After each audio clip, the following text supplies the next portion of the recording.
High বন্ধুরা, সকাল সকাল চলে এসেছি ক্ষীরা খেয়ে। আজ হয়ে গেল ক্ষীরা তোলা। যত লাগিলা বাইরে হলো ক্ষীরা। তো সাদা সাদা গিলা দেখতে পাচ্ছ, ওইগুলা চলে যাবে মার্কেট। আর লাল লাল যেগুলো দেখতে পাচ্ছ সেইগুলা চলে যাবে কাড়ার পেট। মানে কাড়াটাকে লাল লাল গিলা দিতেই হবে। হাই বন্ধুরা, দেখতে পাচ্ছ এখন ক্ষেত গেলে চলে এলি ক্ষীরা তুলে। তো এই ক্ষীরা দেখতে পাই গাড়িটা তো ছটপট আছে, মানে খাবার লাগে। তো যতক্ষণ না দিব তখন ঘুরছেই।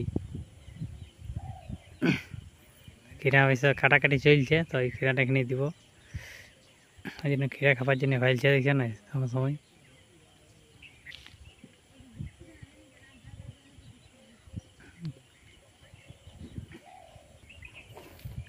দেখছে ক্ষীরা পাই গেছে, আর মাথা উঠাবে নাই।